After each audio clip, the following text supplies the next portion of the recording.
Hey everybody, it's Bobby B here coming at you with another great video of mine. In today's video, we're going to be talking about installing aftermarket halo LED lights. Now this process will work in most cars with aftermarket headlights, but for some reason if you get a kit or something that doesn't necessarily wire up the same way this one does, just message me and I'll try to help you through the process. But let's get into it.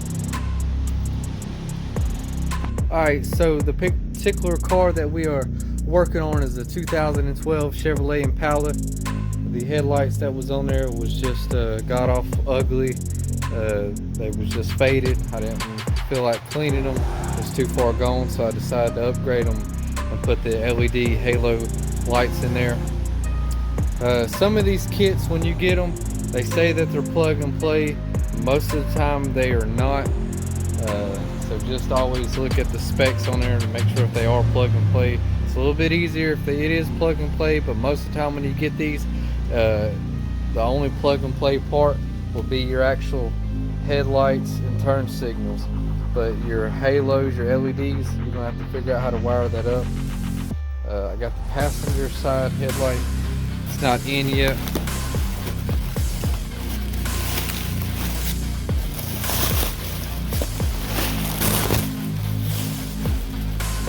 Let's look on the back here. So right here, this is pretty much going to plug up straight to your old plug, and this will pretty much, you plug this up, it will work just as normal as your old setup. Your headlights, low beam, high beam, and turn signal and running lights. But your halos and your LEDs, this one here, you're gonna have to wire them up. It's pretty simple. If you've never done it, I guess it could be kind of complicated at first, because they give them all these extra wires and you're like, oh god, where's this go? Why are they different colors?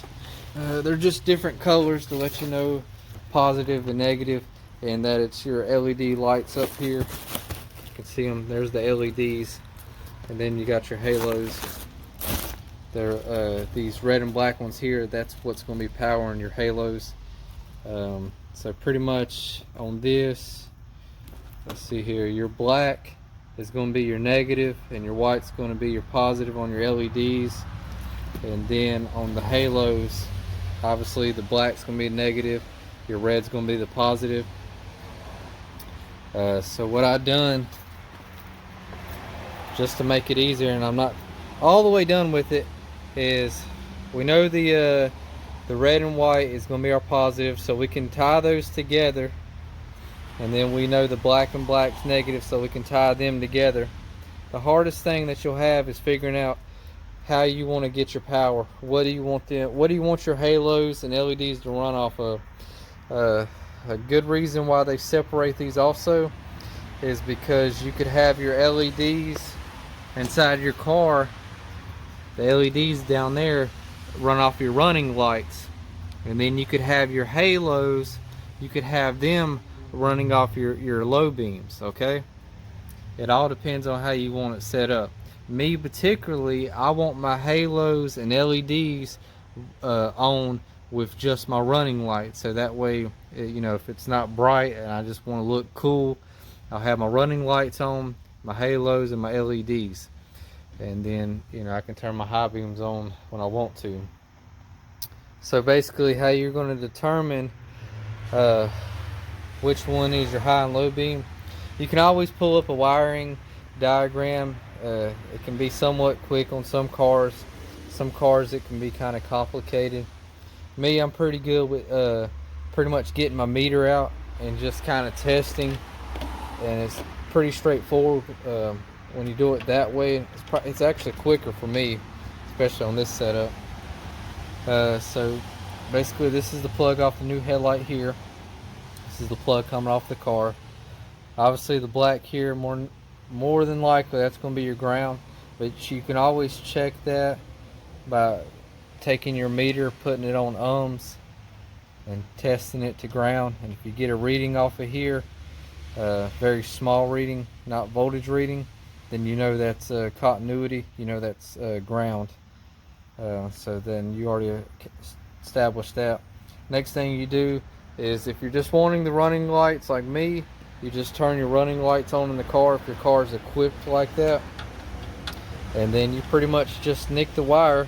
Don't cut it in half, just nick it, pull it apart a little bit, and put your meter on DC voltage, and then just go to ground, and then just check your voltage off of there, and then there, and then that way, whichever one's giving you your voltage, you know that that's your running lights.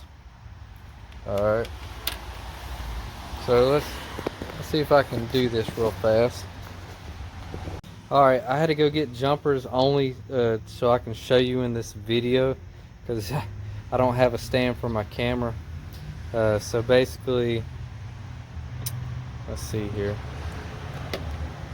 So basically, the black wire there, I got it hooked up to one lead off of my meter, and then the other lead off of my meter, I have it going to a good ground. Make sure you got a good ground if you want to check it out like this. And then you just want to set your meter up to ohms.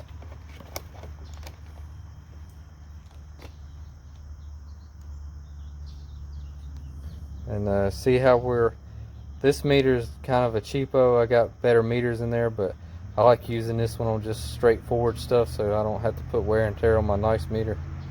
But we hook it up, and then bam, we got a reading. So that knows we know that's ground, we know that's continuity, because that's ground to ground. We know that ain't no voltage wire, because if it was, we'd blow a fuse somewhere. Alright, we switched our leads around. We're going to be checking for 12 volts for our running lights. I switched my positive wire to this white wire, assuming that that is my running lights. Your wiring color may be different on your car. That's why you have to do these tests here. And then obviously I still got my ground hooked up to a ground chassis on the car. Now switch my meter over to DC voltage. So let's turn on our running lights.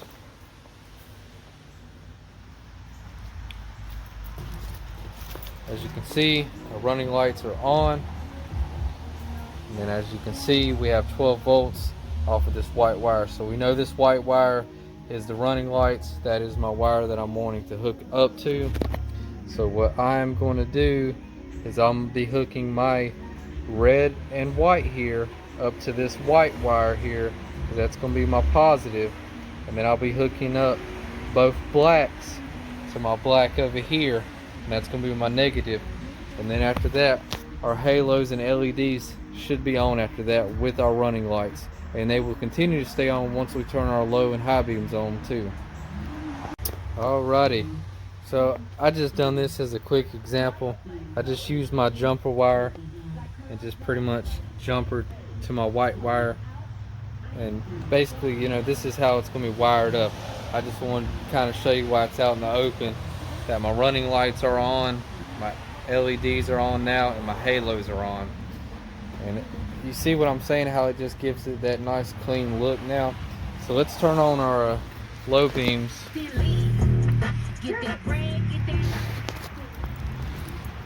See, now we have our low beams on now, and they're still, the LEDs and halos are on. So like I said, you can just wire this up totally different. You know, you could wire up your LEDs up to your low beams, high beams. There's different ways of doing it, and that's pretty much why they don't have it just plug and play, because you can do it different ways on customizing it. But I hope this video helps you out. If you don't have a meter, you need to get one, because literally this is a Harbor Freight meter for like $5, I think. It's just always nice to have to work on cars.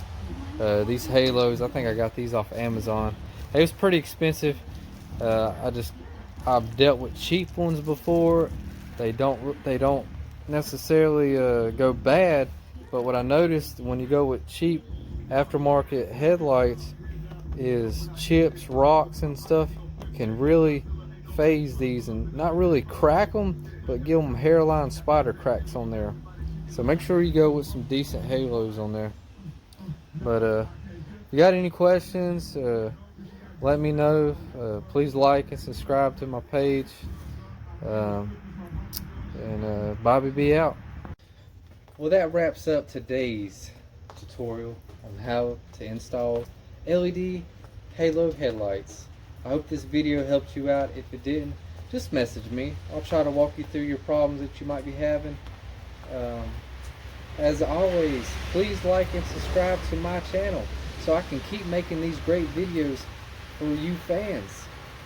Bobby B out. Peace.